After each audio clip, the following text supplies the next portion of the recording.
Muy bien, pues muchas gracias, Edita Gutiérrez, Germán Cánovas, Silvia Rodríguez y Mireia Lara, que está ahí en el sonido y grabando, por aceptar la invitación al directo de esta tarde, que se me ocurrió porque son muchos los compañeros, los colegas de profesión que en muchos medios, en Instagram, en grupos de Facebook como el de Alfonso Ruiz de Aguirre, en charlas de café incluso, preguntan cuáles son los libros de texto actualizados según el glosario de términos gramaticales.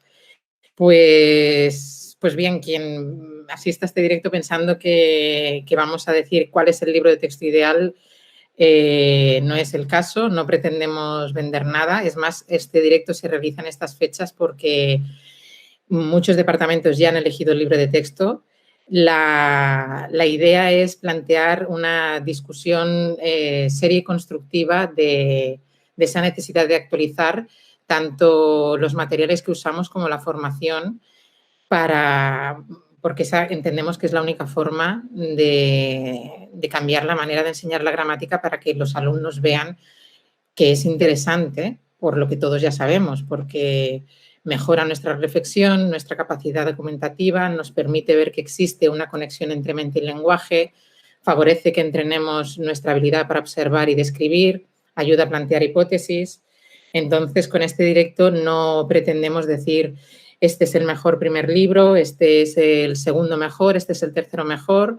Hemos hecho un análisis y vemos que hay dentro de una dispersión de libros de texto hay 3 o 4 cuestiones que hay que saber manejar y para manejarlas el libro guía, el libro referencia es el glosario de términos gramaticales, por eso es un honor para mí y para todos tener aquí a Edita Gutiérrez, que es la responsable del glosario de términos gramaticales junto con Ignacio Bosque, un glosario que surgió de una idea que se puso en común en las primeras jornadas GROC. ¿No es así, Germán?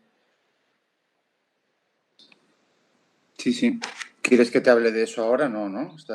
Sí, si puedes, si queréis hablar un poco de cómo surgió la idea porque las jornadas GROC las planteasteis Ángel Gallego y tú y invitasteis a Edita, si no me equivoco. Sí, bueno, hace más o menos, como consecuencia de una cierta sensación de dispersión terminológica, exceso de contenidos, repetición de contenidos, algo de lo que todavía estamos muy lejos algo que todavía está muy lejos de conseguirse. El primer paso que creímos que era necesario hacer era unificar una terminología, es decir, de alguna manera pedir la ayuda o la contribución de la academia, en este caso, también hablamos con el Institut d'Estudis Catalans, para crear un glosario, una lista de términos que pudiera ser de consenso, no para que fuera una lista de lo que es la verdad, sino la que puede ser una lista consensuada. En ese sentido,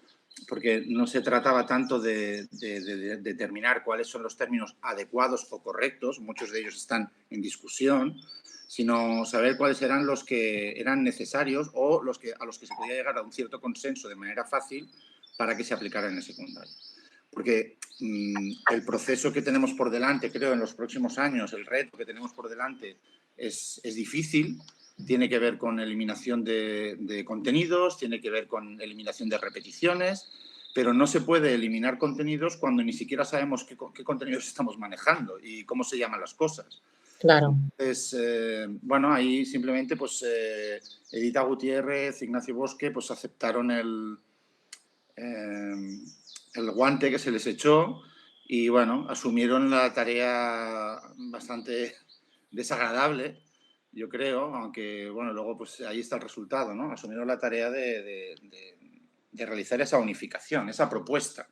Esa propuesta, yo creo que lo que es importante señalar es que es una propuesta que viene pedida, es decir, que la RAE no tiene ninguna necesidad de hacer un glosario de términos gramaticales. No gana nada con ello. La RAE reaccionó de manera muy generosa con el colectivo de profesores, yo creo, promoviendo ese glosario y realizándolo. Ahora nosotros, los que tenemos la pelota en el tejado somos nosotros, ahora mismo, o sea, acaba de llegar hace un año en plena pandemia, aún es pronto, Pero bueno, el objetivo del glosario era ese. El objetivo del glosario era poder tener un punto de partida y el glosario solo es un punto de partida, y ahora a quien le toca trabajar es a las editoriales y a los profesores. Nos tenemos que arremangar, aprovechar ese regalo y empezar a seleccionar contenidos, ¿no? Este es el planteamiento que se hizo en el principio. Ahora, en el 2020, tuvimos el glosario y cuando acabe todo esto de la pandemia, pues nos tocaría empezar nuestro trabajo. Sí, y Edita, tú quieres, como responsable y la persona que está, bueno, que es la que más ha trabajado en el glosario, sino la que más, junto con Ignacio Bosque, te gustaría aportar algo o añadir algo. Tú siempre has defendido que es muy importante la unificación terminológica. Sí, lo que ha dicho Germán es cierto, o sea que una parte que era importante del trabajo está hecha, que es tener el glosario, o sea, tener un punto de referencia. Existe también un glosario de términos para el ámbito catalán y ahora sería importante que todos nos pusiéramos de acuerdo para usar los mismos términos. El término, en el fondo, da igual, pero lo que es horrible es usar términos distintos para los mismos conceptos. Esto causa mucha confusión. Entonces, si tenemos un punto de referencia y ya está hecho, porque nos lo han dado hecho, pues ahora yo creo que debemos intentar usarlo, ¿no? Porque me parece que es una buena herramienta, que puede mejorar la enseñanza de la gramática. Sí, totalmente de acuerdo. De hecho, eso es lo que Silvia Rodríguez y yo nos hicimos cuando, con todos los libros de texto que recibíamos de las diferentes editoriales que nos enviaban a nuestros centros de secundaria, porque Silvia Rodríguez y yo estamos en centros de secundaria públicos, decidimos escoger unos 7 conceptos, 7 términos que aparecen en la lista de términos gramaticales y ver cómo los planteaban, cómo los mostraban o cuán actualizados estaban en estos diferentes términos, y así es como va a funcionar la presentación. Vamos a ir mostrando el término y las conclusiones que hemos podido extraer. Empezamos por los niveles más bajos, por primero de eso, en el que se tienen que enseñar las categorías gramaticales. Empezamos por el nombre. El glosario prefiere el término nombre al de sustantivo y, como no novedad, sino simplemente aconseja, insiste en que no es necesario deslindar entre nombres concretos y abstractos en la enseñanza media. Entonces, esta es la clasificación de los nombres por su significado que aparece en el glosario en la página 344. Vemos aquí que realmente la editorial que es más fiel al glosario y, de hecho, da una definición, la misma definición que aparece en el glosario de nombre, es Vicens Vives. Las demás, pues sí que siguen dividiendo los nombres comunes y propios y los subdividen en concretos abstractos. Incluso Barcanova los clasifica en 3 bloques. Creo que esto prefiero no andar en este aspecto y dejar profundizar más en términos que a lo mejor son más polémicos, como por ejemplo el de adjetivos calificativos frente a adjetivos relacionales. Todos sabemos ya que es un adjetivo relacional. También considero que al pertenecer a las categorías gramaticales también tendría que darse en primero de la ESO. El análisis que hemos llegado es que, de nuevo, Vicens Vives es el único que divide los adjetivos en calificativos y relacionales, y luego hay un cuadro explicativo. Edelvives, por la definición, considera descriptivos a los relacionales, porque si os fijáis en la presentación, pone como ejemplos infantil, madrileño, social, pero en vez de etiquetarlos como relacionales, los etiqueta como descriptivos. Entonces, a mí me gustaría, Edita, por ejemplo, que explicases por qué es tan importante conocer el concepto de adjetivo relacional. Sí, a ver, yo creo que la diferencia entre estos dos tipos de adjetivos es algo que se puede explicar bien en cursos bajos de la ESO, porque intuitivamente los alumnos diferencian muy rápido un adjetivo como bonito o como rojo de uno como económico, ¿no? Que incluso a lo mejor lo pueden confundir con otra clase de palabras. Entonces, desde el punto de vista del significado son bastante diferentes, con lo cual se puede partir del significado para explicar la diferencia entre los dos tipos de adjetivos, y yo creo que los dos tipos de adjetivos realizan funciones distintas dentro del sintagma nominal. Entonces, puede ser relevante, por ejemplo, el hecho de que haya muchos adjetivos calificativos en un texto o, por el contrario, que haya más adjetivos relacionales, ¿no? Que muchos de ellos son clasificativos, así que en un texto descriptivo o expositivo a lo mejor esperas que haya más relacionales, pero en cualquier caso saber que cada uno de ellos aporta un significado distinto y aporta a los textos cosas distintas, eso está bien. Ahora, la cuestión de cómo lo llamamos, pues por lo que hemos dicho antes ya, tanto Germán como yo, no me parece buena idea llamarlos descriptivos. Realmente el término adjetivo relacional es un término totalmente asentado en la lingüística. No es de estos que se pone en duda o que cada modelo lo llama de una manera. Esto tampoco es una novedad, estaba ya en la nueva gramática de 2009 y está en otras gramáticas de antes. Entonces, si ya tenemos un término que es un término consensuado, aceptado por todo el mundo, pues ¿por qué vamos a meter otro como descriptivo?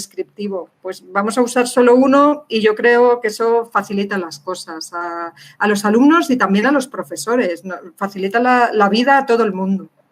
Sí, pero esta diferencia, ¿crees que tiene qué rendimiento académico puede darse? Germán, tú que también das clase en la enseñanza media, ¿cómo se utiliza didácticamente esta diferencia? A la hora de enseñar tipologías textuales, encontramos más adjetivos. Bueno, mira, voy a hacer una pequeña mención, una breve mención, perdón, una aclaración sobre cuál es mi perspectiva sobre todo esto. Lo primero que, obviamente, un libro del 2015, por ejemplo, como Santillana, no tienen por qué estar actualizados. Y voy a decir otra cosa, ningún libro de texto se debe al glosario de términos gramaticales. El glosario de términos gramaticales es una propuesta de la RAE y los libros de texto se deben al currículum oficial, no al glosario. Entonces, lo que no se puede hacer, porque creo que los profesores ya tenemos bastante confusión cambiándonos de leyes cada tanto, lo que no se puede hacer, creo, y eso es lo que sí que ahí pediría, si alguien de las editoriales está dejando, es, obviamente, si no quieres seguir el glosario, no lo sigas. Pero lo que no puedes hacer es decir que lo estás siguiendo y no seguirlo, porque eso sí que genera mayor confusión y mayor desánimo entre el profesorado. Esta mención sí que me gustaría hacerla, porque, insisto, nadie obliga a nadie. O sea, el glosario es una referencia que se puede usar si uno la quiere. Ahora, si dices que lo sigues, hombre, lo tienes que seguir. Eso sí que está claro. Dicho esto, sobre tu pregunta, el adjetivo relacional es muy pertinente porque, bueno, yo creo que todo lo que tiene que ver con la escritura y con la lectura es pertinente. Los adjetivos relacionales aparecen de manera profusa, muy generosa en los textos expositivos. Son adjetivos que no permiten posicionarse delante del nombre y eso es importante porque es un momento en el que ellos tienen que probar sus destrezas, están empezando a jugar con el lenguaje a un nivel de sofisticación mayor, ya no solamente lo hablan, se les está empezando a pedir que lo escriban y que lo escriban de manera, que usen el lenguaje para escribir de manera creativa y eso no saben hacerlo. Yo siempre digo, la escritura, hablar es natural, escribir es artificial. Y por lo tanto, para escribir tienes que tener una conciencia diferente que la del habla. En el momento en que el alumno empieza a saber que, ojo, que los adjetivos los puedo poner delante, a lo mejor no cuando estoy hablando, pero sí cuando estoy escribiendo o particularmente cuando estoy escribiendo, entonces también les tienes que explicar hay algunos adjetivos que no se puede, con los que no puedes hacerlo, ¿no? Y que los adjetivos de carácter más subjetivo, como elegante, pues se prestan bien, es decir, pues las elegantes chaquetas que tenemos en nuestro catálogo, pues tú ahí puedes colocar ese adjetivo fácilmente delante, pero pero vas a tener más dificultades si es un adjetivo de otro tipo como aterciopelada o, sobre todo, si es un relacional, ¿no? Con un adjetivo relacional pues no vas a poder colocar ese adjetivo delante. Y en el momento y al cabo en el que le estás diciendo al alumno que los adjetivos se pueden colocar en diferentes lugares, tanto dentro del sintagma nominal como en casos, por ejemplo, con proyectos predicativos fuera, es interesante que le digas que con un adjetivo relacional, para empezar, no vas a poder sacarlo del sintagma nominal, no vas a poder hacer un predicativo, salvo que modifiques ese carácter relacional del adjetivo, y que tampoco lo vas a poder anteponer. Esas dos características, esas dos restricciones, no son medio intuitivas, pero también es bueno reforzarlas para que cuando están escribiendo pues las consideren y no cometan ese tipo de errores. Claro, Germán, pero muchísimos de los que a lo mejor ahora te están escuchando o cuando vean la presentación te pueden escuchar, pensarán, para que para llegar a la conclusión que tú estás llegando de cómo se usan los adjetivos relacionales hay que tener un dominio de la gramática, complementos predicativos, bueno, todos los conceptos que tú has mencionado que en los primeros cursos de la ESO no tienen, o incluso ¿es necesaria llevar esta diferencia al aula desde el punto de vista teórico o no hace falta? Yo creo que un alumno de segundo de la ESO no necesita saber que es un complemento predicativo, pero sí que es interesante que un alumno de segundo de la ESO sepa que puede decir el niño contento cantaba y que puedes decirle, o puedes poner el adjetivo detrás del verbo, el niño cantaba contento, y que él considere cuál es el matiz. Está escribiendo. A mí no me interesa ahí que sepa que es predicativo. En este momento todavía no lo necesito. Bueno, tampoco pasa nada si se le dice que eso es un predicativo. ¿Qué dificultad hay cognitiva para un chaval? Primero, ya te lo digo yo, ninguna, porque lo he vivido muchas veces, de decirle que el adjetivo lo puedes poner al lado del nombre o desplázalo después del verbo. Y que el niño coja, que el alumno o la alumna coja ese adjetivo y voy a jugar con él, lo voy a poner después del verbo. ¿Qué pasa cuando hago eso? Que se llame eso complemento predicativo o no, la verdad es que da un poco igual, pero el adjetivo puede hacer eso a veces. ¿Y qué implica eso en el mensaje? Es interesante que él se fije en eso, porque eso sí que lo nota perfectamente. La diferencia entre el niño tranquilo estaba en la cama, el niño estaba en la cama tranquilo. Él nota ese matiz. Y eso tiene que ver con su competencia comunicativa, claro que sí, y con los matices de una lectura o de una escritura. Yo creo que ahí no estamos etiquetando ni buscando funciones sintácticas, estamos enseñando a leer mejor y a escribir mejor. Sí, y eso es una gramática orientada a las competencias, que es en el fondo lo que todos buscamos. Lo que pasa que yo le veo una dificultad a llevar ese tipo de enseñanza con 30 alumnos por clase, porque eso si se lo explicas a un niño de manera individual, pues le puedes permitir hacer esa reflexión, pero con 30 y con... Pero, Mercedes, depende porque, yo que sé, a veces hay la típica actividad de recortar una frase en piezas, como decía Germán, y ir probando a moverlas, y simplemente con algo tan tonto, tan manipulativo, como que ellos vean en parejas lo que pueden mover, lo que pueden añadir, lo que pueden quitar, ya se trata de que luego vean la reflexión, más que si tú empiezas a copiar frases en la pizarra y hacer una clase magistral. O sea, cosas tan sencillas como esas, es decir, vamos a probar a añadir complementos al infinito. Y no se lo dices así, les dices, venga, un montoncito de palabras y ir cogiendo a ver qué pasa.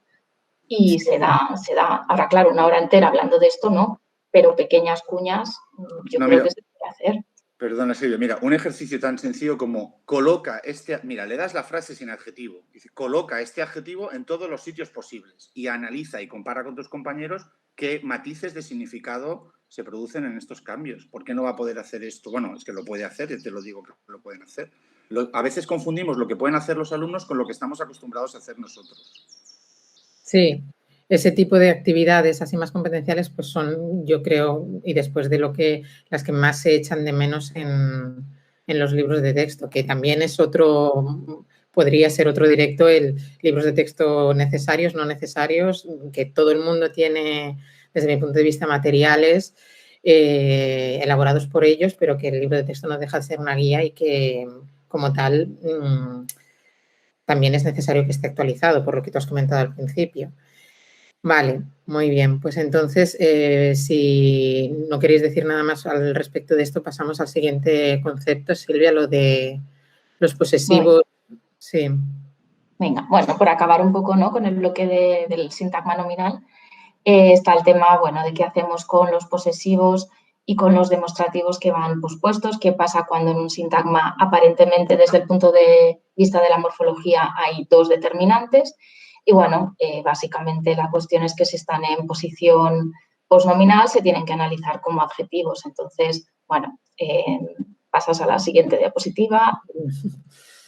Vale, entonces, bueno, aquí está el tema ese, ¿no?, de decir, claro, les decimos mi es un posesivo átono, mío es un posesivo tónico, son determinantes, pero resulta que si nos limitamos a etiquetar en las oraciones, pues mi hijo será determinante, será modificador, y hijo mío, pues ahí mío será determinante, pero funcionará como un complemento del nombre. Entonces era un poco el decir, bueno, de las típicas tablas a lo mejor a las que estábamos habituados, ¿no?, de determinantes, o sea, posesivos simplemente, tónicos y átonos, ver que ahora pues puede haber cambios en ese análisis después sintáctico.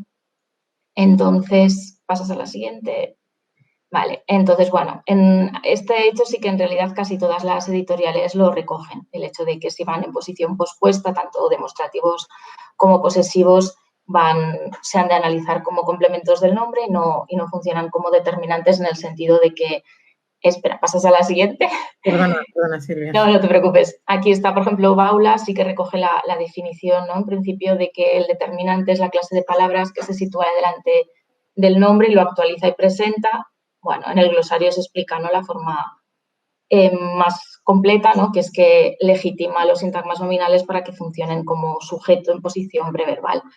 Entonces, bueno, ¿hasta qué punto en la ESO, en primer ciclo, es interesante que vean esos matices entre lo que puede funcionar como determinante, lo que no? Si vale la pena decir son complementos del nombre, nos quedamos con que modifican. ¿Cómo los analizamos? Decimos que son determinantes, preferimos modificador, porque en el IEC sí que, en la gramática del Institut d'Estudis Catalans, sí que se prefiere modificador, entonces sería ideal que coincidiéramos. Esas son un poco las cuestiones para debatir. No sé si, Rita, tú quieres explicar algo. A ver, hay que decir que esta cuestión, o sea, cómo se analizan los determinantes que aparecen pospuestos a los nombres o los que aparecen antepuestos, pero cuando hay otro determinante delante, o sea, los tres libros, es una cuestión en la que los lingüistas tampoco se ponen de acuerdo. Entonces, mi pregunta es, ¿realmente tenemos que llevar eso a los libros de la ESO? ¿Es que merece la pena entrar en esas cuestiones? Yo creo que lo más importante respecto a los determinantes es, primero, lo que sí creo que debe estar claro es que determinante es una clase de palabras y modificador es una función. Y una cosa es la clase de palabra y otra la función. Por tanto, no es incompatible decir que son las dos cosas. Todavía hay muchos libros, creo, que utilizan determinante en el sentido de función en lugar de categoría, de clase de palabras. Entonces, bueno, yo creo que está bien saber que es una clase de palabras, por qué lo es, o sea, qué hace, sobre todo qué hace en un sintagma nominal y por qué cuando, o sea, nosotros tenemos un montón de elecciones cuando escribimos, no es lo mismo decir los niños que aquellos niños, que esos niños, que los tres niños. Entonces, yo creo que es más importante que los alumnos vean qué hace cada uno de esos determinantes respecto del nombre y qué diferencias de matiz y qué diferencia de uso, por cierto, en el texto tienes, que hay muchos errores en la redacción en los alumnos, por ejemplo, con los demostrativos, que no saben usarlos bien en los textos de manera anafórica. Entonces, eso me parece más importante que la disquisición sobre si cuando tienes un determinante antepuesto o pospuesto, en ese caso, pues es un adjetivo, es un determinante, porque como digo, es algo en lo que los lingüistas tampoco se ponen de acuerdo, entonces, y tampoco creo que sea interesante ni relevante. Pues, no es algo que lo recogen todos, los libros de texto, todos entran ahí. Claro, pero ¿sabes por qué? Porque es la obsesión del etiquetaje. Entonces, vale, voy a decir que son determinantes. Los, debajo, rayita, determinante, 3, rayita, debajo, determinante. ¡Hala, qué bien! Me da igual si pongo los, debajo, rayita, determinante y 3, debajo, rayita, adjetivo. Ya está, ya he analizado. Pues es que en realidad puedes elegir una cosa, puedes elegir otra, pero lo que me parece más interesante es pensar, cuando tienes los tres niños, ese sintagma nominal, ¿cuál es de esos dos elementos el que le da la referencia? Bueno, parece que es los, ¿no? Por eso los tres niños es un sintagma nominal definido, porque es los el que manda ahí, ¿no? ¿Y 3 qué hace? Bueno, pues 3 en realidad añade contenido descriptivo, me da un poco más de información, ¿no?, sobre lo que estoy hablando. Pues eso es decir que es, si quieres llamarlo adjetivo, llámalo adjetivo. Si quieres llamarlo determinante, llámalo determinante. Yo lo que haría en este punto de la ESO es no llamarlo de ninguna manera, porque me parece que pones una etiqueta o pones otra, pues vale, estás poniendo etiquetas, pero no estás pensando en qué significa, pues eso, tener dos determinantes seguidos. Y lo mismo con los posesivos. Lo más importante de un posesivo para mí es que tiene una referencia dentro. O sea, que cuando dices los libros suyos, ahí dentro de suyos está de Juan, ¿no? O sea, hay alguien. Eso es importante y eso no suele estar en los libros de texto. Ahora, que lo quieras llamar determinante o adjetivo y ponerle la etiquetita, pues le ponemos la etiqueta, pero esto puede ser interesante en bachillerato, a lo mejor. No me parece que sea algo en lo que hay que meterse en libros de la ESO. Pero bueno. No, claro, justamente pusimos este punto por esa frustración que a veces sienten los alumnos, ¿no? Cuando a lo mejor en muchos libros los ejercicios al final consisten en etiquetar y se encuentran con los niños, los determinante, 3 niños, los determinante, modificador en ambos casos, los 3 niños, problema. Pero bueno, ya está, entonces. ¿Qué haría yo? Cargarme esos ejercicios. Exacto, perfecto. Pero al final, a mí hay una cosa que has dicho que me parece muy interesante, que es, eso es importante en bachillerato. Claro, acabamos de salir de unas PAU en las que hay un ejercicio de análisis inverso que tienen que saber una serie de términos, verbo inergativo, verbo incausativo, ha salido pronombre numeral cardinal, pues que sepan que un demostrativo pospuesto o que un posesivo tónico es un adjetivo es importante. Que lo que has dicho, ¿vamos a cambiarle a los profesores, a los alumnos una etiqueta por otra? No, porque el fin de la reflexión lingüística no es etiquetar, es saber escribir y saber interpretar lo que leen y entender la gramática como, pues eso, como la conexión que existe entre la mente y el lenguaje y el poder expresar sus pensamientos y poder materializar aquello que piensan. Pero cuando vamos más allá de eso, el nombre importa, creo yo. Al menos al final es lo que les acabamos pidiendo en los exámenes. Sí. Yo no digo que el nombre no importe, pero digo que en la ESO para mí no es el espacio en el que hay que meterse a explicar de acuerdo. qué pasa con tres o con los posesivos pospuestos o con los demostrativos pospuestos, que por cierto no funcionan para nada de la misma manera y los estamos unificando y diciendo que son todo lo mismo cuando no tiene nada que ver un demostrativo pospuesto con un posesivo pospuesto. Es que hacen cosas completamente distintas. Claro, pero eso es un nivel de disquisición que no hace falta llevarla al aula, ¿no? O sea, no, en la ESO desde luego yo no llevo nada de esto. Ya. Perdón. ¿Vas a decir algo, por favor? Germán. No, decía que justamente en el glosario, en el caso de los posesivos pospuestos, sí que se posiciona claramente diciendo que son complementos del nombre, pero en el de los demostrativos ya dice que hay debate y da argumentos a favor o en contra, aunque al final parece que se inclina más a favor de que sí, pero ya dice que no está bien, no está cerrado el tema, ni mucho menos. Claro. O sea, Germán, ¿tú querías decir algo?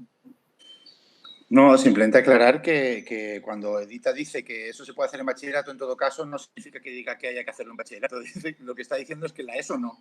Y que en todo caso, si en bachillerato no te puedes reprimir, pues bueno, hazlo. Entonces tú comentas lo de la selectividad, se está pidiendo algo que no ofrece ninguna duda, que es la diferencia entre un determinante y un pronombre. Y eso no ofrece... Sí, no. Y entonces el alumno además podía elegir él la frase. O sea, ojo, no es lo mismo decirle a un alumno, coloca un determinante delante de un nombre, es decir, busca cualquier palabra que pueda legitimar al nombre para hacer de sujeto preverbal. Sí. Y eso es lo que tiene que entender del determinante. Luego, los casos limítrofes son los que no es... Si numerosos puede llegar a ser un determinante o no. Bueno, numerosos legitima a un nombre para hacer de sujeto preverbal, sí. Bueno, pues entonces eso se le va a dar por bueno en la selectividad y ya está. Esa es la ventaja del análisis inverso, que no se le va a pedir, por ejemplo, no te voy a pedir qué es numerosos, sino que te voy a pedir que me pongas un determinante. Bueno, en la selectividad de Cataluña, pero tú sabes que en la selectividad de otras comunidades autónomas hay análisis morfosintáctico, por ejemplo. Bueno, pero morfología sería otra cosa. Pero sí, ya lo sé. Yo estoy hablando de lo que conozco, que es la de Cataluña. Ya. Pero te diría lo mismo. O sea, me parecería un error que en los exámenes de selectividad... Mira, el examen de selectividad puede ser, eso es otro tema, puede ser fácil o difícil. Eso depende del tipo de sociedad que quieras. Tú puedes tener un examen de selectividad muy fácil para que todo lerdo pueda ir a la universidad, o puedes tener un examen de selectividad difícil para que ir a la universidad significa tener un mínimo rango mental. Pero podemos tener una sociedad en la que en la universidad pueda estar cualquier persona, no pasa nada. Pero lo que no puede haber en la selectividad son preguntas de respuesta problemática y confusa. De respuesta. Otra cosa es que sean difíciles, pero tienen que tener una respuesta única, eso está claro. Entonces no podías escoger un caso de doble interpretación. Otra cosa es que eso se haga, Germán. Todos sabemos que en realidad al final sí que ocurre eso, pero estamos todos de acuerdo en que no debería ocurrir. No debería hacerse, y en ese sentido yo también invitaría a los responsables de los exámenes a regirse por un glosario que les va a permitir pues determinar qué palabra es la que se puede establecer por consenso. De acuerdo. Bueno, pasamos a, o sea, los libros de texto que hemos analizado son los de primero y tercero de la ESO, porque cuando hicimos este trabajo fue en el año 2020 y los que se presentaban como actualizados eran esos. Este año han actualizado los de segundo y cuarto, entonces hemos analizado en qué libros de tercero presentan la preposición tal como la presenta el glosario como elemento necesario, o sea, como núcleo del sintagma preposicional y que precede al término. En este caso, la única editorial que reconoce la preposición como núcleo es Vicens Vives. Santillana lo menciona, pero no lo defiende, simplemente plantea la cuestión, dice lo que está, la cursiva es literal. Edelvives se contradice porque en un principio afirma que la preposición es el núcleo formal del grupo, y no puede ser el núcleo del grupo de sintagma ella sola, por lo que sirve de enlace, pero luego añade que es el núcleo formal por carecer de carga semántica. Está aquí. El resto de editoriales, para el resto de editoriales son enlaces y Barcanova es, la preposición es una palabra invariable que sirve para relacionar sintagmas, palabras o sintagmas. De parte de todos los profesores, al menos de parte mía, a mí esta novedad, que creo que no es ninguna novedad, me parece que es la mejor bienvenida porque cuando tú enseñas los sintagmas, enseñas cuando el núcleo es un nombre, sintagma nominal, cuando el núcleo es un adjetivo, sintagma adjetival, cuando el núcleo es un adverbio, sintagma adverbial, cuando el núcleo es un verbo, sintagma verbal y por fin puedes decir cuando el núcleo es una preposición, sintagma preposicional. Los niños lo entienden de manera muy fácil y realmente se puede considerar todavía la preposición un enlace. No sé, Edita, si quieres responder tú. A ver, yo estoy de acuerdo contigo en lo que acabas de decir, es decir, que desde el punto de vista didáctico me parece que es muy sencillo trasladar esta idea al aula, porque lo único que estás haciendo es extender el mismo análisis, decir que todos los sintagmas se construyen de la misma manera, ¿no? Y eso, pues, tiene sentido. Eso por un lado. Por otro, desde el punto de vista didáctico. Yo, por otro lado, es que la idea del enlace que entre varias personas hemos hablado ya de esto, no sabemos muy bien de dónde ha salido esto de enlace y término, pero no está en las gramáticas tradicionales. En ningún gramático tradicional está esto de enlace y término. Claro, la idea del enlace te hace pensar en que tienes ahí las dos perlas del collar y una cosa en medio. Y para mí es una idea que no refleja, porque la preposición claramente va con el elemento que va detrás. Entonces, no es una cosa que esté ahí en medio entre dos, sino que la preposición va con el elemento al que rige, por cierto, sobre el que manda, porque si tú dices hacia, el hecho que tengas hacia influye en el SN que vas a tener detrás, ¿no? Y hacia París indica lugar a dónde, porque está hacia, no indica un lugar, ¿no? Que eso sería lo que tendría que indicar si el núcleo semántico fuera París y no hacia. Así que, bueno, yo creo que hay argumentos, bastantes argumentos, para decir que la preposición es el núcleo. Ahora, es verdad también que hay ciertas preposiciones que son marcas de caso, marcas de función, como la A de Vía María o la preposición de en algunos casos, ¿no? Pero bueno, esto también es algo que los alumnos pueden entender bastante bien, o sea que yo creo que es didácticamente más sencillo decir SP, núcleo, como todos los demás sintagmas, y luego si los alumnos te dicen, oye, pero es que la A de Vía María no significa nada. Y en catalán, bueno, en catalán no se pone, ¿no? Por ejemplo, o sea que se puede hacer contraste entre lenguas o en francés los que hacen francés, en italiano tampoco. Ahí sí que se puede jugar y explicar estas cosas. Y es verdad que hay algunas preposiciones que son funcionales y que no tienen significado, pero hay muchas otras que sí. Entonces, a mí me parece que didácticamente la generalización en el otro sentido, pues en el sentido de considerarla núcleo, me parece mejor. Pero bueno, esta desde luego es mi opinión. Sí. ¿Alguien quiere decir algo más sobre este tema? Pues entonces avanzamos porque para no hacer esto eterno. Otro tema polémico, Silvia, ¿verdad? Los argumentos, los adjuntos y las valencias verbales. Bueno, a ver, más que polémico, yo creo que era un tema que no solía aparecer en los libros de texto. No. Entonces, en ese sentido, quizás parece muy, muy novedoso, aunque no lo es tanto. Lo que pasa que sí que es cierto que en los libros no solía aparecer. Entonces, bueno, aquí la definición de argumento es el participante seleccionado semánticamente por un predicado en función del significado de este. Así que, bueno, aunque la mayoría de clases de palabras ¿no? pueden recibir argumentos y adjuntos, si nos centramos en el verbo, ¿no? Pues aquí está el ejemplo de regalar, que requiere la concurrencia de 3 participantes, agente, tema y destinatario. Lo que diríamos en clase, ¿no? Alguien regala algo a alguien. Entonces, bueno, en función del número de argumentos de un predicado se puede hablar de valencias y, digamos, en contraposición al concepto de argumento tenemos el de adjunto, que es, digamos, lo que es la información que también existe en las oraciones, pero digamos que es prescindible, que no viene exigida ni seleccionada semánticamente. Entonces, pasa a la diapositiva. ¿Cómo lo han reflejado las editoriales? Pues bueno, Vicens Vives, Santillana, Edelvives Baula sí que hablan de argumentos y adjuntos. Sansi, Casals y Barcanova prefieren quedarse en la noción de exigencia del verbo no.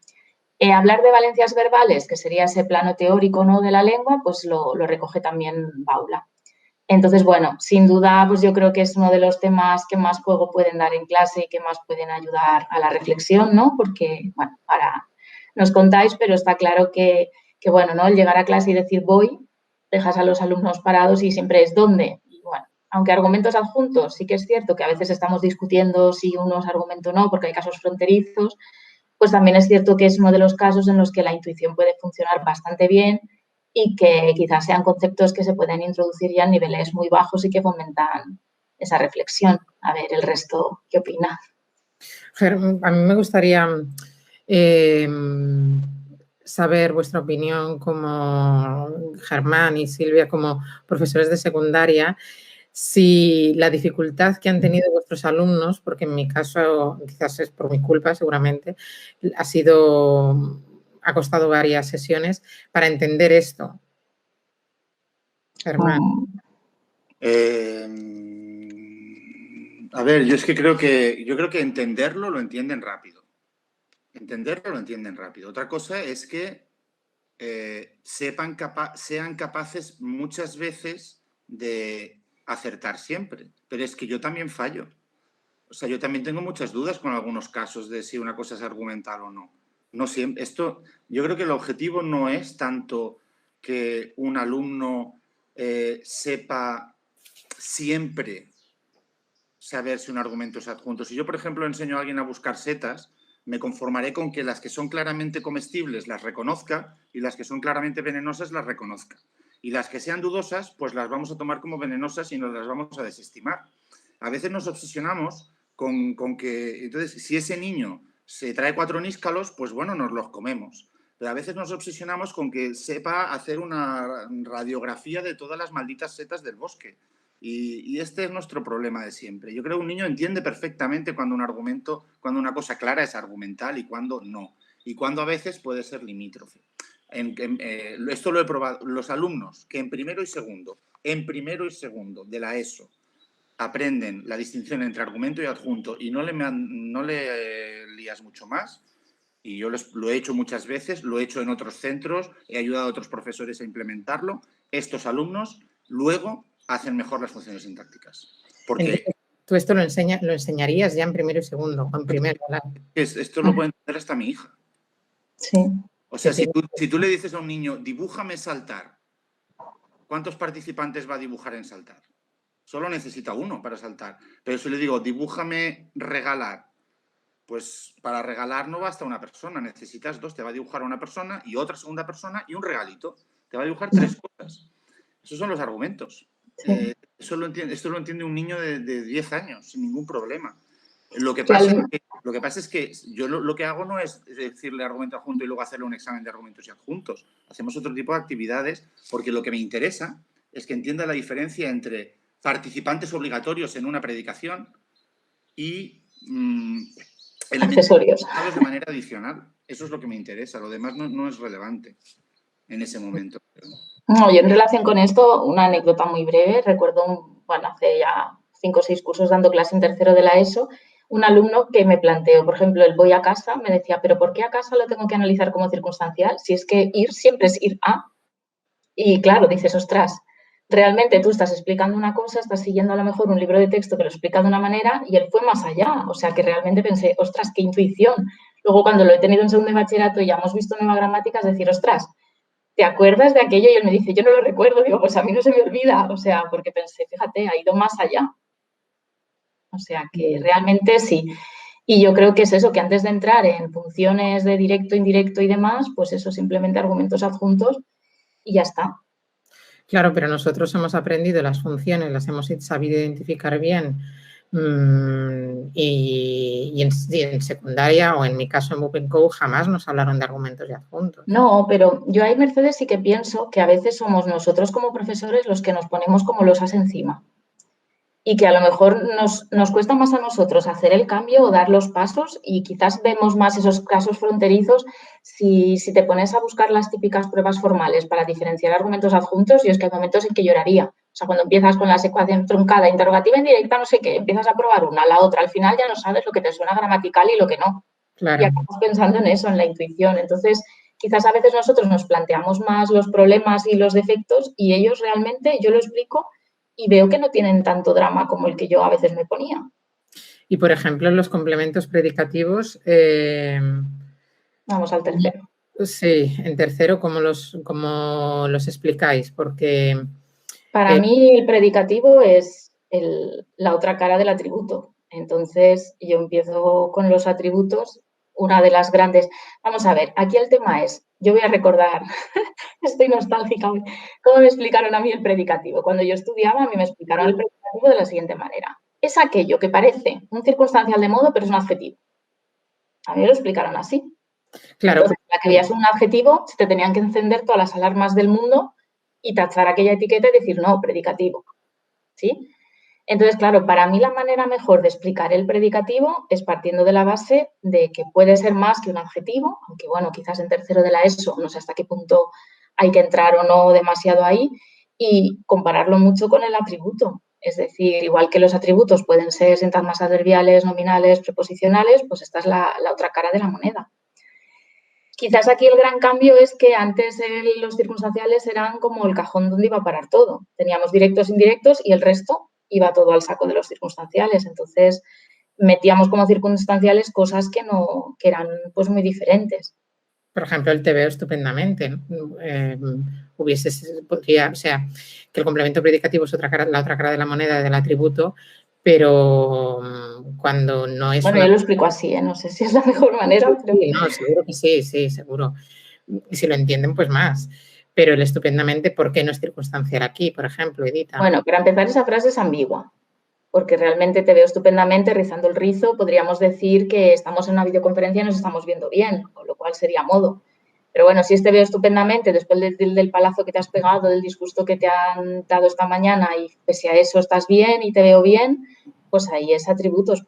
La mejor manera, pues yo siempre les digo que con los predicativos tienen que intentar pensar que hay como dos oraciones, que por un lado te veo y por otro es que tú estás estupendamente. Ya. Edita, ¿tú qué...?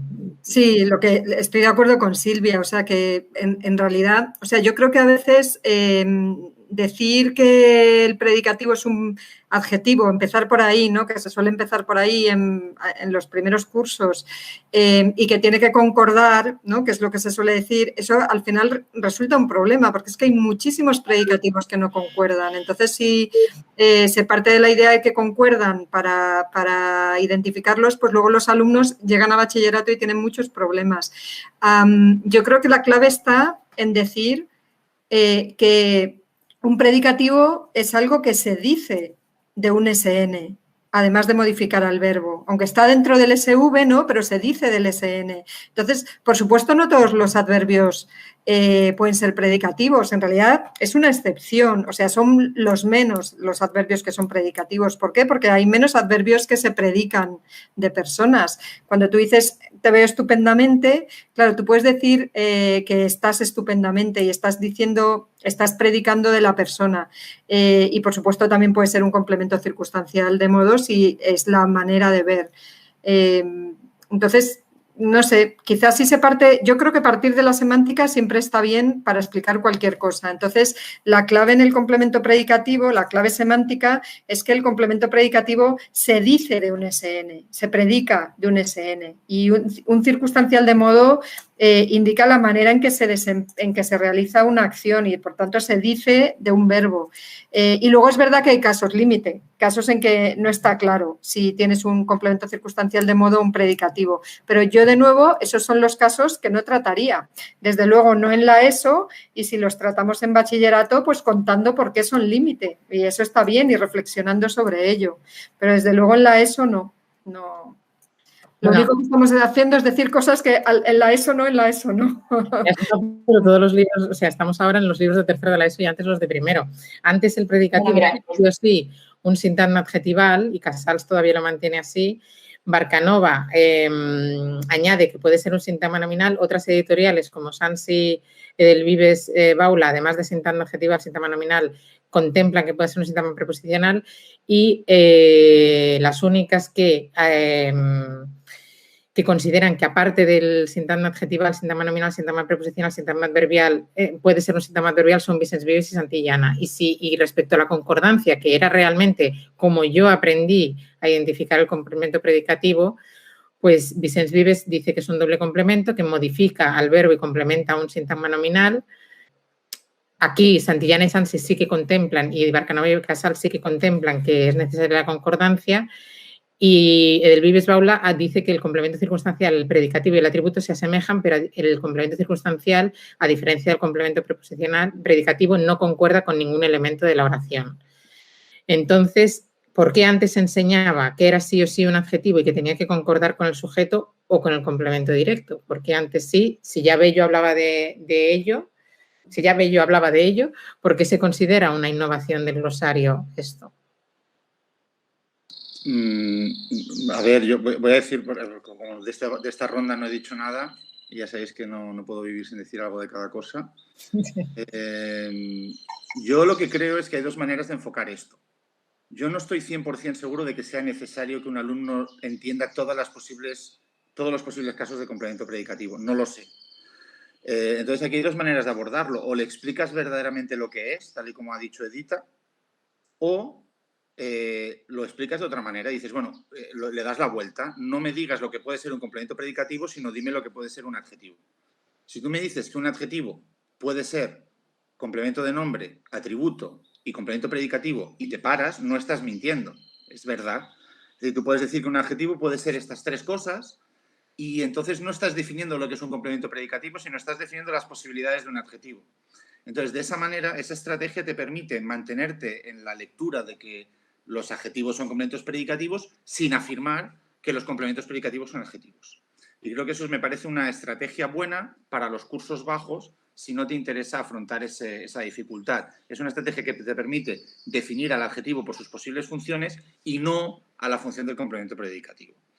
Eso a mí me parece una estrategia que es respetuosa con el conocimiento de lo que es un complemento predicativo y que te permite resguardarte todavía o resguardar al alumno si te da miedo pues, de esa opción. Y creo que algo detrás de eso debe haber en la decisión de no haber contemplado los otros complementos predicativos. Entiendo.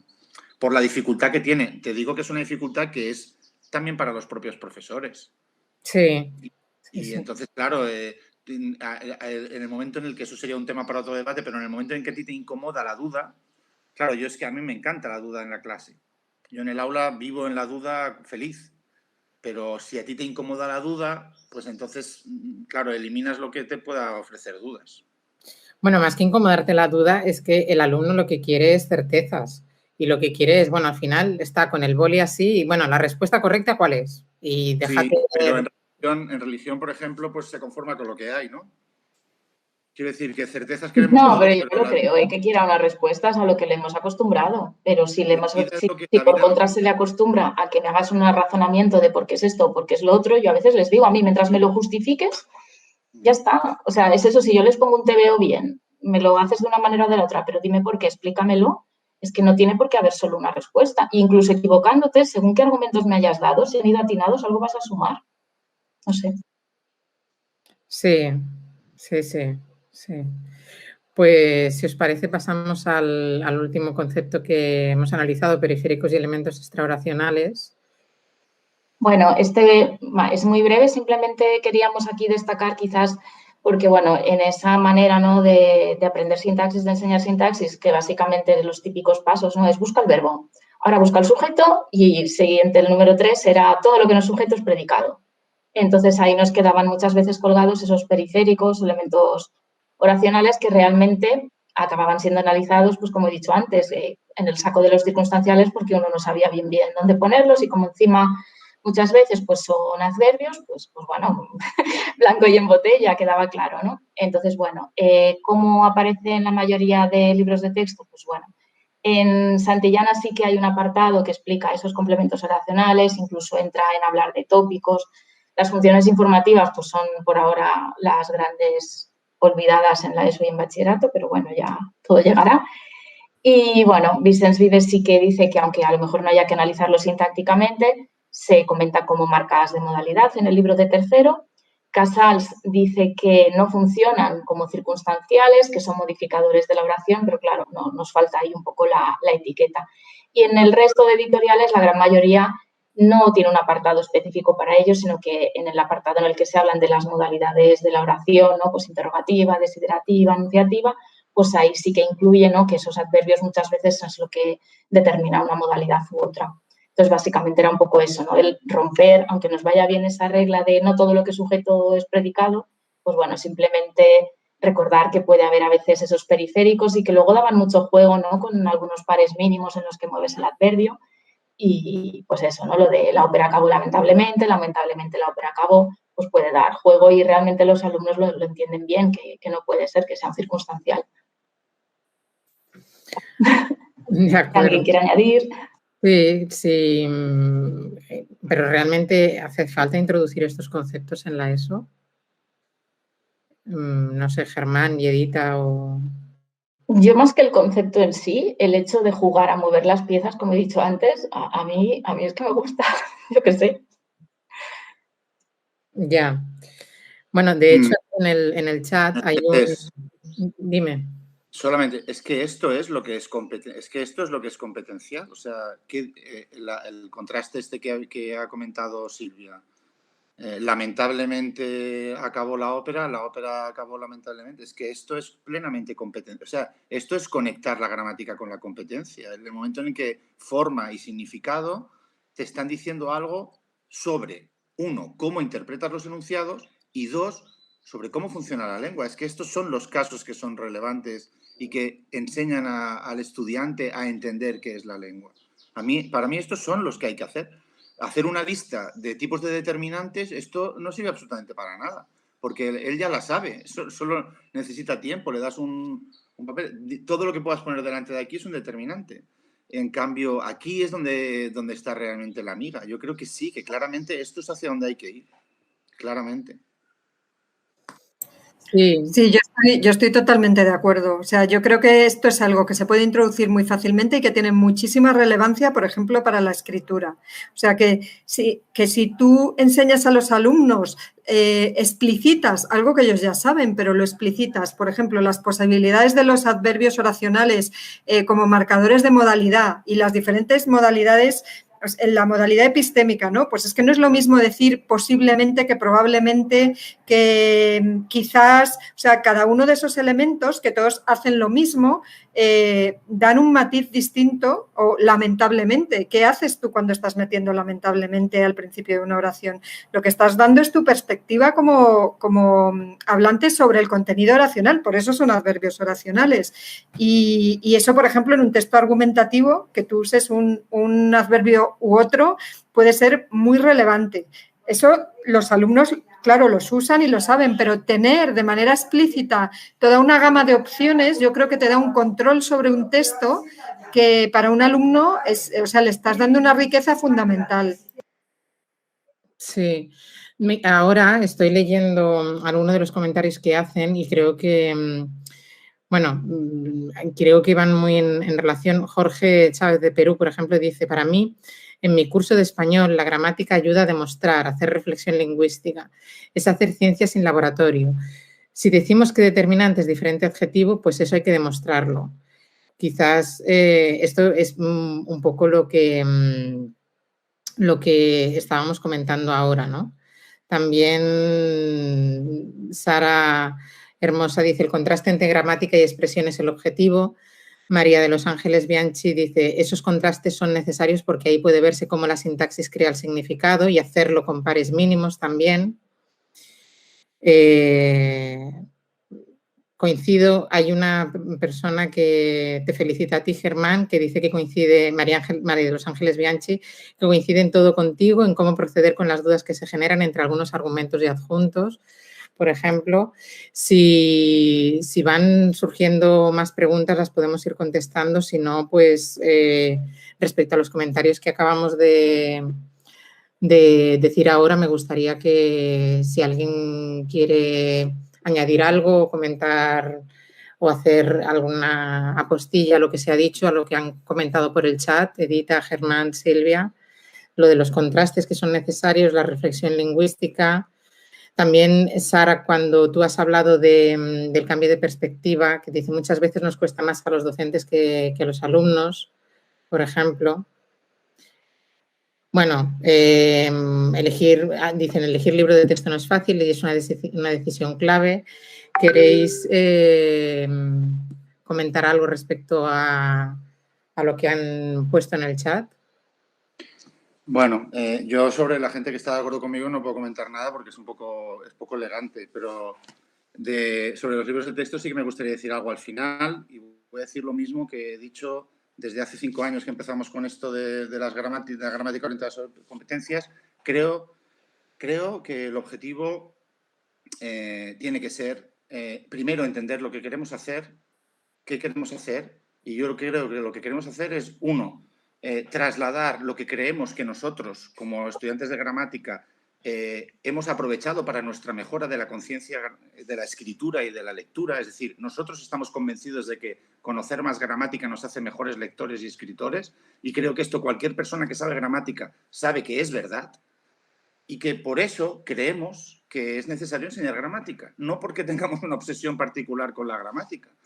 Porque si no, a lo mejor diríamos que, bueno, que tiene que ser a lo mejor un estudio universitario. Es que si no viéramos esta conexión, cómo favorece el pensamiento, cómo favorece la posibilidad incluso de ofrecer un texto argumentativo en el que los alumnos no se estén peleando sobre temas polémicos, sino que la polémica tenga que ver con el contraste de las diferentes competencias, de las diferentes percepciones de un enunciado y que puedan debatir sobre eso, que es una manera mucho más elegante, yo creo que de rebatir y de argumentar. Es una cosa que te permite argumentar.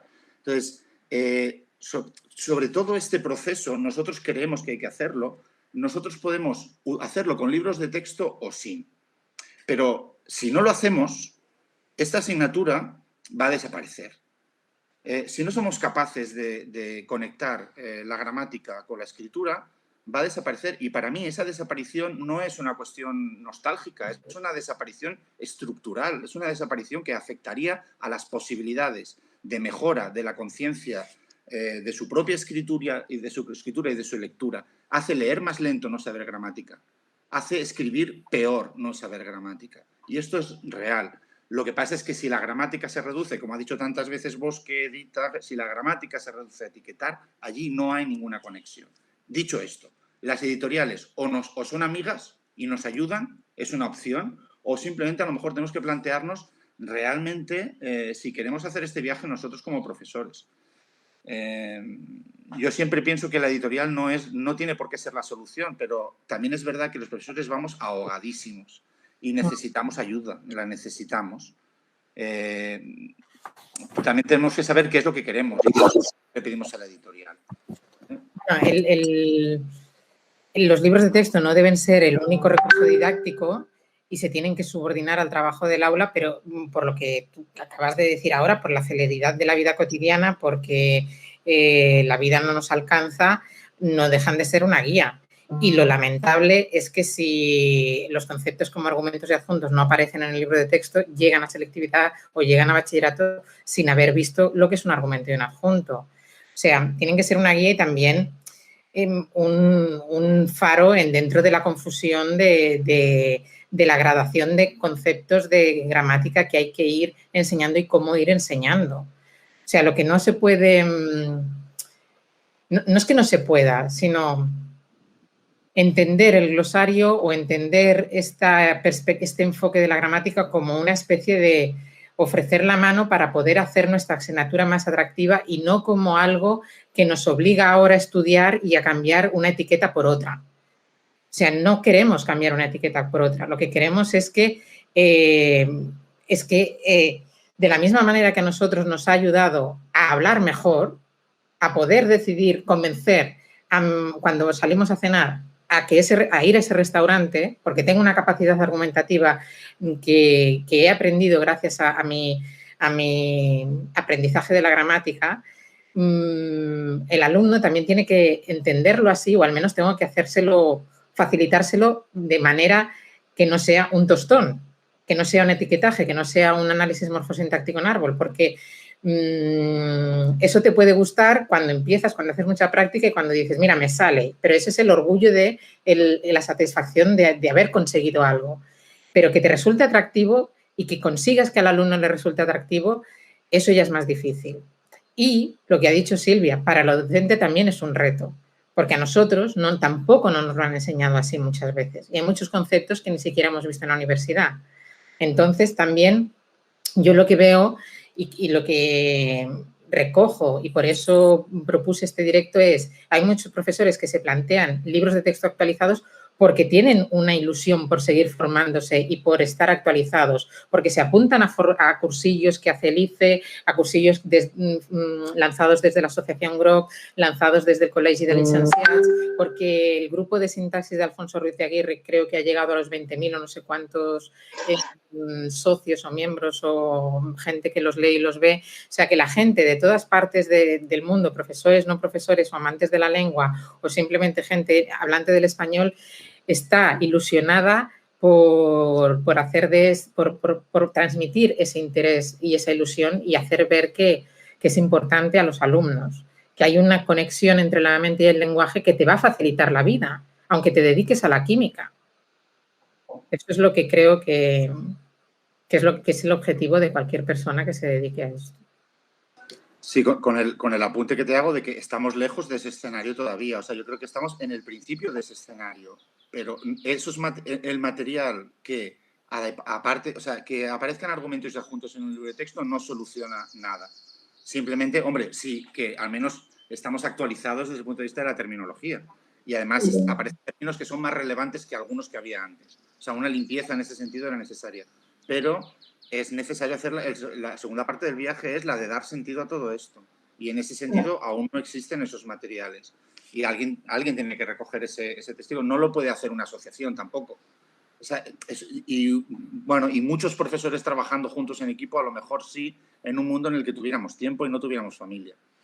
Y a lo mejor sí que necesitamos a las editoriales, pero alguien tiene que coger este guante y tiene que hacerlo. Mira, me gustaría leer el comentario de una compañera que ha escrito en el chat. Me encantaría trabajar así todo el tiempo, pero hay que luchar con toda una tradición y acomodamiento de alumnos, familias y profesores que prefieren agarrarse a lo de siempre y a lo inseguro e indudable. Desde hace más de 20 años, 20 años ya en la enseñanza, mis mejores momentos en clase han estado ligados a lo que ellos llaman juegos o retos y son pura reflexión lingüística. Realmente sales con otra sensación de las clases, cuando ellos se lo pasan bien y te das cuenta de que están aprendiendo. Lo que pasa que también es muy difícil, o sea, te puedes pasar muchas horas preparándote una clase y salirte fatal. Bueno, pero ese es el rol del profesor y la misma clase la preparas para 3 grupos y en uno funciona estupendo y en otro es un desastre y dices, bueno, soy yo, son ellos, ¿qué ha pasado? Sí, era todo igual y yo sigo siendo la misma. Sí. Y clases que crees que te quedan preciosas luego en la práctica, ¿no? Y clases que a lo mejor has ido improvisando son fantásticas. Es que hay que asumir eso, si no... ¿Tú qué opinas? ¿Cómo lo ves todo esto, Edita? ¿Tú que lo recibes? Nosotros te los enviamos y tú lo recibes en la universidad. Tienes el micro apagado. Sí, que estoy más lejos del aula, entonces, claro, desde luego mi perspectiva es distinta. Yo creo que un libro de texto es un instrumento más y está bien, o sea, puede ser útil. A mí, yo cuando di clase en secundaria, los libros de texto me parecía que en general estaban muy bien. O sea, tenían textos interesantes, temas desarrollados que a mí me servían. En mi opinión, lo que peor estaba justamente era la parte de gramática, quizá también por mi deformación profesional. Creo que la parte teórica de gramática, que es de la que hemos estado hablando hoy más, creo que eso ha ido cambiando poco a poco, las editoriales se han ido actualizando y han ido introduciendo conceptos que a mí me parece que son más relevantes. Con esta idea general que decimos de partir del significado y desde el significado y la intuición de los alumnos como hablantes llegar luego a la forma. Creo que está pendiente lo que ha dicho Germán, está pendiente renovar un poco la parte de las actividades, que es más pobre en casi todos los libros, poco competencial, o sea, es verdad que ya hay en muchos libros hay análisis inverso, o sea, sí que hay distintos tipos de ejercicios respecto de los tradicionales, pero siguen siendo en general ejercicios aburridos que haces 3 y al cuarto se le está abriendo la boca hasta el profesor. Y, hombre, si las editoriales ayudaran en eso, pues estaría muy bien, porque la realidad es que nosotros no podemos, es que no tenemos tiempo y los profesores de secundaria mucho menos, tienen muchas horas de clase, mucha corrección para llevarse a casa, mucha preparación, entonces, pues si eso nos lo hubieran hecho, estaría muy bien. Si no, tendremos que juntarnos nosotros y hacerlo, no sé cómo. Es algo que llevamos hablando mucho tiempo en la asociación, en GROC, y no acabamos de ver la manera, básicamente porque no tenemos tiempo. Y todos sabemos que hacer buenos materiales lleva mucho tiempo. Bueno, de hecho, uno de los invitados que me hubiese gustado que hubiese participado en este directo es Alfonso Ruiz Aguirre, que lanzó un Change.org, una propuesta a la Raya Sale para que crease un manual de gramática escolar para secundaria y también lo de las editoriales que nos ayudasen y eso, bueno, no sé si habéis oído hablar de Marea Verde. Sí. Eso también recoge, unámonos todos los profesores para tener como una base de datos o una carpeta compartida, carpeta compartida no, pero de materiales que nos puedan servir. Lo que pasa que el material, yo por mi experiencia, si no lo diseñas tú y te lo pasan, luego no lo sabes llevar al aula, es muy difícil, porque como no es tuyo, no sabes qué enfoque darle, ¿sabes? Pues sigo leyendo comentarios de aquí y ya cerramos porque llevamos ya una hora. Lourdes Ventura, me encantaría poder recibir en mi centro de Madrid formación GROC para el departamento. O sea que en Madrid, ahí Edita tienes un guante. Que me escriba. Pues vale. Lourdes Ventura, ponte en contacto con Edita Gutiérrez. Sí que es cierto que yo al menos los cursos que he hecho de la Universidad de Alcalá también están muy bien. O sea que lo tiene cerca. Sí, vale. En Madrid hay muchas cosas. Sí, Por eso que yo cuando he tenido que intentar actualizarme ha sido GROC Cataluña, cursos de Alcalá. Tampoco hay mucha más oferta y he buscado, os aseguro que he buscado mucho. Bueno, formación GROC para el departamento, dice Lourdes. Sí, porque como ha pedido que fuera GROC, por eso Edita le estaba diciendo que se ponga en contacto con ella. Sí, pero vamos, por supuesto, Alcalá es muy recomendable. Ahí están Pilar Pérez Ocón, está Silvia Gumiel y está Isabel Pérez Jiménez, que las 3 han colaborado con GROC muchas veces.